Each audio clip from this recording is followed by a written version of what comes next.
दोस्तों आइए जानते हैं बीपीएससी के द्वारा जो वैकेंसी निकाली गई है हेड टीचर की प्राइमरी स्कूल में, उसके लिए आपको कैसे फॉर्म को अप्लाई करना है। तो आप देख सकते हैं इसका एडवर्टाइजमेंट जिसमें आप देखेंगे तो 40,247 पदों पे भर्ती निकाली गई, जिसमें महिलाओं का रिजर्वेशन 35% होगा। 14,093 पदों पे जो है महिलाओं का रिजर्वेशन है, यानी टोटल जो है 40,247 पदों पर भर्ती निकाली गई है। अगर आप इस भर्ती के लिए आवेदन देना चाहते हैं तो कैसे आपको फॉर्म को अप्लाई करना है, आज का हमारा टॉपिक है। स्टेप बाय स्टेप मैं आपको जो एक लाइव फॉर्म फिल करके बताऊंगा, ताकि आपको फॉर्म फिल करने में किसी प्रकार की मिस्टेक ना हो और आप इजीली जो है इस वीडियो के माध्यम से फॉर्म को अप्लाई कर सके। तो देखिए, सबसे पहले आपको आना होगा ऑनलाइन bpsc.bihar.gov.in की वेबसाइट पे। यहाँ पे आप आएंगे और देखिए यहाँ पे जो है इतनी सारी वैकेंसी जो है बीपीएससी के द्वारा ऑलरेडी चल रही है, इस सब का जो है आवेदन स्टार्ट है। लेकिन आप जिसके लिए आवेदन देना चाहते हैं उसके सामने अप्लाई का बटन मिलेगा, आप अप्लाई वाले बटन पे क्लिक करेंगे। फॉर एग्जांपल हम यहाँ पे आवेदन देना चाहते हैं head teacher in primary school under education department. तो यहाँ देखिए इसके सामने अप्लाई बटन है, हम थोड़ा सा इधर कर लेते हैं, यहाँ पे क्लिक करेंगे। जैसे हम इस पे क्लिक करेंगे, इसके लिए यहाँ देखेंगे यहाँ जो है एग्जामिनेशन का नेम भी शो करेगा, एडवर्टाइजमेंट नंबर शो करेगा। तो पहले आपको ये जरूर देख लेना है कि आप किसके लिए फॉर्म भर रहे हैं, आप जो चाह रहे हैं उसी के लिए फॉर्म भर रहे हैं कि नहीं भर रहे हैं। यहाँ पे कंफर्म कर लेंगे। उसके बाद यहाँ पे आपको जो है क्या करना है, अपना फर्स्ट नेम, यहाँ मिडिल नेम, यहाँ लास्ट नेम, यह आपको यहाँ पे जो है लिखना है। फिर यहाँ पे फादर्स नेम, फिर यहाँ हस्बैंड नेम। अगर कोई लेडीज है, महिला विवाहित है तो अपना हस्बैंड नेम लिख सकती है, यहाँ लिखा हुआ भी है। मदर्स नेम, यहाँ पे आप मैरिड है कि अनमैरिड है, यहाँ पे आपको बता देना है। यहाँ पे आपको जेंडर बताना है, मेल फीमेल क्या है, तो जो भी आपका जेंडर है बता लीजिएगा। उसके बाद से यहाँ पे आपको एक आईडी प्रूफ चूज करना है। कोई भी आईडी प्रूफ आप दे सकते हैं, जैसे कि आधार कार्ड यहाँ चूज करेंगे तो आधार नंबर यहाँ देना होगा। आधार कार्ड नहीं देना चाहते हैं, अदर कोई डॉक्यूमेंट्स देना चाहते हैं तो इसके लिए आपको 200 रुपए एडिशनल चार्ज लगेगा फॉर्म फी के अलावा, तो ये आपको यहाँ पे देना होगा। तो आप आधार नंबर दीजिए, सबसे बेस्ट रहेगा। आधार नंबर यहाँ लिखने के बाद से आधार कार्ड का फोटो कॉपी भी यहाँ पे आपको अटैच करना है। 200 KB से कम आपका पीडीएफ फाइल साइज होना चाहिए। और ध्यान रहे, जब भी आप आधार कार्ड अपलोड करें तो फ्रंट और बैक दोनों एक पेज पे शो होना चाहिए। फिर आपको यहाँ पे इंडियन सिटीजन यस रहेगा, बिहार के निवास है यस कहेंगे। और अपना निवास सर्टिफिकेट नंबर, कब आपने निवास सर्टिफिकेट बनाया हुआ है यहाँ पे आपको बता देना है। जब भी आपने बनवाया हुआ है वो आप यहाँ चूज करेंगे।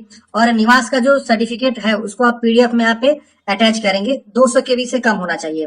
फिर अपना कैटेगरी, आप यहाँ पे रिजर्वेशन से आते हैं, मान लीजिए आप EWS, SC ST BC BC इसमें से किसी भी कैटेगरी से आप आते हैं तो यहाँ यस कर देंगे। और इसमें से अपना कैटेगरी जो भी आप यहाँ से चुनाव कर लेंगे। देखिए, अगर आप ईडब्ल्यूएस आते हैं तो अपना ईडब्ल्यूएस का सर्टिफिकेट की जानकारी बताएंगे। यहाँ से आपको पहले जाति अपना चूज करना होगा, फिर यहाँ सर्टिफिकेट नंबर, इशू डेट। अगर आप SC से आएंगे तो SC में आप देखेंगे आपका कौन सा जाति है, तो सभी जाति का नाम यहाँ आ जाता है, आप जाति चूज करेंगे। और यहाँ पे certificate number, issue date. SC से आएंगे तो SC, और EBC से आएंगे तो अपना जो NCL सर्टिफिकेट होता है, नॉन क्रिमिनल सर्टिफिकेट, वो आप यहाँ बनवा लेंगे। तो BC EBC कैटेगरी में अपना non criminal certificate, SC ST में जो जाति प्रमाण पत्र होता है वो, और EWS अगर आप हैं तो EWS सर्टिफिकेट। अगर आप यहाँ पे सर्टिफिकेट इशू बाई बिहार या अदर तो बिहार चूज करना है, और EWS या जो भी सर्टिफिकेट है जाति वाला वो आप यहाँ पे अटैच कर देंगे।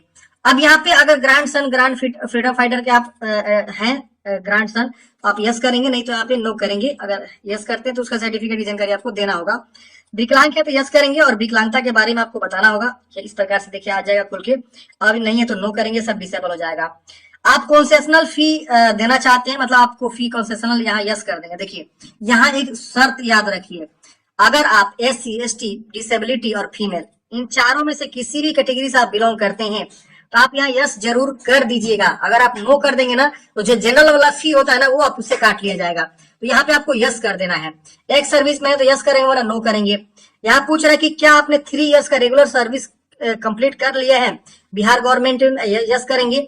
और अपना डेजिग्नेशन, ऑफिस, प्लेस और इम्प्लॉयमेंट डिटेल्स बताएंगे। NOC या ज्वाइनिंग लेटर का डिटेल्स बता देंगे, और उसका जो है सर्टिफिकेट यहाँ पे अटैच कर लेंगे। यहाँ नो भी कर सकते हैं, आपके ऊपर डिपेंड करता है। अब यहाँ पे डेट ऑफ बर्थ, और यहाँ पे अपना एड्रेस प्रॉपर लिखेंगे, जो भी आपका प्रॉपर एड्रेस है, विलेज, पोस्ट, थाना, ऐसे करके। फिर यहाँ अपना स्टेट, फिर यहाँ डिस्ट्रिक्ट, फिर यहाँ पिन कोड, ऐसे अपना जो है प्रॉपर एड्रेस, परमानेंट और प्रेजेंट दोनों एड्रेस लिखेंगे। अगर मान लीजिए आप यहाँ बिहार के निवासी नहीं है, सपोज यहाँ आप करते हैं नो, ठीक, सॉरी यहाँ पे ये परमानेंट रेसिडेंस बिहार नो, तो आपसे कोई जाति और निवास वगैरह नहीं पूछेगा, आपका कैटेगरी जो है जनरल हो जाएगा। देख रहे ना, ये सब हट गया, देख रहे हैं, तो कोई रिजर्वेशन आपको नहीं मिलेगा। अब यहाँ पे हम क्या करेंगे, इस तरह से जो है यस कर देंगे। यहाँ पे हाँ, हमने जो भी एसेंशियल क्वालिफिकेशन है इस भर्ती के लिए वो हम फुलफिल कर रहे हैं, यहाँ यस कर देंगे। अब आता है यहाँ पे ईमेल एड्रेस लिखने का, तो ईमेल एड्रेस लिखेंगे, फिर दोबारा ईमेल एड्रेस को कंफर्म करेंगे और यहाँ वेरीफाई कर लेंगे। फिर यहाँ मोबाइल नंबर को लिखेंगे, गेट मोबाइल OTP पे क्लिक करेंगे, आपको मोबाइल पे OTP जाएगा, OTP को यहाँ लिख देंगे। फिर इस कैप्चा कोड को यहाँ भरना है और सबमिट रजिस्ट्रेशन फॉर्म पे क्लिक कर देना है। सबमिट करते हैं फ्रेंड्स, आपका इस प्रकार से रजिस्ट्रेशन हो जाता है। अब आपको यहाँ पे registration number, user name, password, ये 3 चीज आपको मिल जाता है। आप इसे नोट जरूर कर लेंगे। आपको लॉगिन करना है, तो लॉगिन करने के लिए आपको फिर इसी पेज पे आना होगा। अब यहाँ देखेंगे आपको यूजर नेम, पासवर्ड और कैप्चा कोड भर के आपको लॉगिन वाले ऑप्शन पे क्लिक करना है। लॉगिन करते हैं फ्रेंड्स, इस प्रकार से आपका डैशबोर्ड ओपन हो जाएगा। यहाँ पे आपकी सारी जानकारी शो होता है। यहाँ पे आपको जो है सेकेंड स्टेज में पेमेंट जमा करना है। पेमेंट जमा कर देंगे, उसके बाद ही जो है आपका आगे का जो है फॉर्म भरने का ऑप्शन आएगा। तो आपको यहाँ पे फ्री पेमेंट पे क्लिक करना है। जैसे आप इस पे क्लिक करेंगे इस प्रकार से आएगा, प्रोसेस करेंगे, ओके करेंगे। ओके करते हैं, अब आपको यहाँ पे इस प्रकार से आएगा। इसमें से कोई भी माध्यम को आप चुनाव करेंगे और अपना जो है फी पेमेंट जमा कर लेंगे। जैसे नेट बैंकिंग है, डेबिट कार्ड है, क्रेडिट कार्ड है, बहुत सारे ऑप्शन है। इसमें से कोई भी ऑप्शन के थ्रू आप पेमेंट को जमा कर लेंगे। पेमेंट फ्रेंड्स हमने यहाँ पे जमा कर लिया है। अब यहाँ पे हम जो है इस तरह से पेमेंट प्रिंट कर लेंगे। ये पेमेंट का स्लिप है और यहाँ देखिए बैक टू डैशबोर्ड का ऑप्शन मिलेगा। हम क्या करेंगे, इस पे क्लिक करेंगे। जैसे हम इस पे क्लिक करेंगे इस प्रकार से अगेन डैशबोर्ड आपका आ जाएगा। अब आप देखेंगे यहाँ पे एप्लीकेशन फॉर्म का ऑप्शन आपका इनेबल हो जाएगा। अब आपको एप्लीकेशन फॉर्म पे क्लिक कर देना है। अब इस प्रकार से आपका एप्लीकेशन फॉर्म ओपन हो जाएगा। और ध्यान रहे यहाँ पे आपको ना जैसे आप यहाँ पे आएंगे ना, तो यहाँ पे एक ऑप्शन आएगा अलाउ करने के लिए कैमरा। अपने कैमरा को अलाउ कर देंगे। ये सब आपको अलाउ परमिशन मांगेगा, अलाउ जरूर कर देना है, डिक्लाइन मत करिएगा।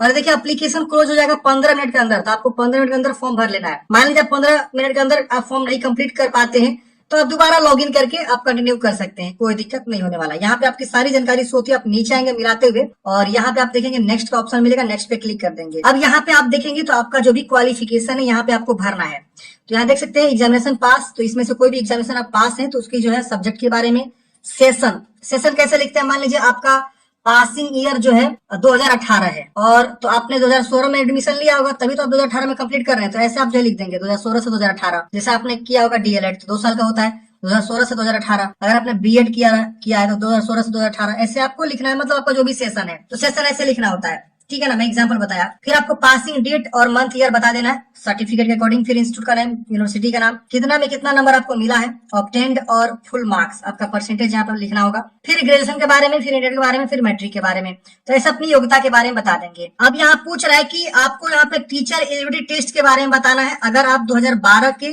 बाद क्वालिफाई है तो आपको यहाँ पे यस कर देना है। अब यहाँ पूछ रहा है कि those teacher who have been appointment before 2012, यानी जो 2012 के पहले अपॉइंटमेंट हुए हैं उनको यहाँ पे आपको बताना है। तो यहाँ पे आपके पास जो है हैविंग क्वालिफाइड टीचर एलिजिबिलिटी, आपके पास टेट है तो आप यहाँ यस करेंगे और उसके अकॉर्डिंग टेट की जानकारी आपको भरेंगे। अगर आप 2012 के टेट क्वालिफाई नहीं है तो आप यहाँ पे नो कर देंगे। तो अपने अकॉर्डिंग यहाँ पे पढ़िएगा तो आपको समझ में आ जाएगा, बहुत ईजी लैंग्वेज में लिखा हुआ है। तो आप यहाँ यस में बता सकते हैं। फिर यहाँ पे आपको टाइप ऑफ एक्सपीरियंस, किस प्रकार का आप एक्सपीरियंस रखते हैं। जैसे इस हेड टीचर की यानी एक तरह से प्रिंसिपल की भर्ती है तो प्रिंसिपल की बहाली जिनके पास जो है एक्सपीरियंस होता है वही भरता है, और जो ऑलरेडी कार्यरत होता है बिहार में शिक्षक के तौर पे तो वही यहाँ पे भरता है। तो यहाँ पूछ रहा है कि पहला ऑप्शन उनके लिए जो बिहार प्रारंभिक विद्यालय प्रधान शिक्षक नियमावली 2024 के नियम इतना में यथा परिभाषित ऐसे सभी प्रशिक्षित प्रारंभिक शिक्षक जिन्होंने स्थानीय निकाय द्वारा नियोजित किया गया हो और जो संबंधित स्थानीय निकाय शिक्षक नियमावली 2020 से आच्छादित है। तो ये वाला ऑप्शन को चूज करेंगे। ये भी ऑप्शन है, ये भी ऑप्शन है।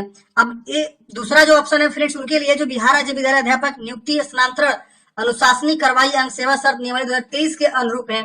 इसके वजह से बिहार विद्यालय विशिष्ट शिक्षक नियमावली 2023 के तहत नियुक्त है। तो ये ऑप्शंस आपके हैं, आप अपने अकॉर्डिंग यहाँ पे चूज करेंगे। फिर यहाँ पे वर्क एक्सपीरियंस आपको बताना है, जो एडवर्टाइजमेंट में लिखा गया है कि आपको कितना साल का मिनिमम एक्सपीरियंस चाहिए। तो आप यहाँ पे उसके बारे में आप जो जानकारी अच्छे से भरेंगे। पोस्ट और डिपार्टमेंट, एजुकेशन डिपार्टमेंट या एससी वेलफेयर डिपार्टमेंट, किस डिपार्टमेंट आप जॉब कर रहे हैं। फिर यहाँ पे आपको जो पीरियड ऑफ वर्क, कब से कब तक आप काम कर रहे हैं, टेन्योर ऑफ वर्किंग एक्सपीरियंस, कितना साल का एक्सपीरियंस ऑटोमेटिक आ जाएगा। ये आप डेट भरेंगे। जैसे मान लीजिए हम यहाँ पे एक डेट भर लेते हैं 2020 से लेकर, और हम यहाँ पे डाल देते हैं कोई भी एक डेट, यहाँ सैंपल चूज कर लेते हैं 2020, इस तरह से कोई भी हम चूज कर लेते हैं फॉर एग्जांपल, और हम यहाँ मान लीजिए डालते हैं। तो देखिए यहाँ पे 4 साल 25 दिन हो गया, ऑटोमेटिक आ जाएगा। तो ऐसा आपको यहाँ पे वर्क स्पेस बता देना है। फिर यहाँ पे आपको लास्ट या करंट वर्किंग प्लेस, लास्ट आप कहाँ पे काम कर रहे हैं, यहाँ राज्य आएगा बिहार या जो भी है आप यहाँ चूज करेंगे। फिर डिस्ट्रिक्ट आप कहाँ पे काम कर रहे हैं, लास्ट या वर्किंग प्लेस आपका क्या है यहाँ आप चूज करेंगे, और यहाँ पे आपको नेक्स्ट कर देना है। सेव नेक्स्ट करते हैं फ्रेंड्स। यहाँ पे आप देखेंगे तो आपका लाइव जो कैमरा है यहाँ पे आपको जो इस प्रकार से आएगा, और यहाँ पे आपको उम्मीदवार का एक जो है शारीरिक पहचान यानी बॉडी में क्या पहचान है वो आपको यहाँ पे बता देना है। यहाँ पे पूछ रहा है अन्य कोई सूचना देना चाहते हैं यस करेंगे और दे सकते हैं, नहीं देना चाहते तो नो कर दीजिएगा। यहाँ पे आपको लाइव फोटो खींचना है तो ध्यान रहे लाइव फोटो खींचते वक्त ध्यान रहे बैक में ना कोई एक सिंगल बैकग्राउंड होना चाहिए। जैसे मेरे केस में देखेंगे यहाँ पे बहुत सारे अलग अलग कलर यहाँ दिख रहे हैं, ब्लैक यहाँ ब्राउन, तो ऐसे नहीं करना। हम क्या करेंगे ऐसी जगह का खोज करेंगे जहां जो है एक कोई सिंगल बैकग्राउंड जो है हमें दिखाई दे, उसके हम जो है बैकग्राउंड को यूज करेंगे और फोटो को क्लिक करेंगे। तो कैसे करना है यहाँ आप कैमरे के सामने देखेंगे और यहाँ कैप्चर करेंगे। मैं एग्जांपल के तौर पर आपको बता रहा हूँ, आप सही से जो है फोटो को अपलोड करिएगा। एक कोई सिंगल बैकग्राउंड यूज करते हुए फोटो को आपको खींचना है। तो हम यहाँ पे क्या करते हैं क्लिक टू कैप्चर इमेज, यहाँ पे हम क्या करेंगे कैमरा के ऊपर देखेंगे और बिल्कुल सेंटर में आ जाएंगे। देखिए इस प्रकार से देख रहे हैं ना। हम चाह रहे हैं तो इसे दोबारा रीटेक कर सकते हैं क्योंकि मेरा थोड़ा ऊपर देखेंगे तो बाल कट गया है। तो ऐसे आपको क्या करना है अच्छे से फोटोग्राफ को अटैच करना है और ध्यान रहे कि बैक में आपको कोई भी ऑप्टिकल ना दिखाई दे। फिर यहाँ इंग्लिश सिग्नेचर या हिंदी सिग्नेचर आपको अपलोड करना है।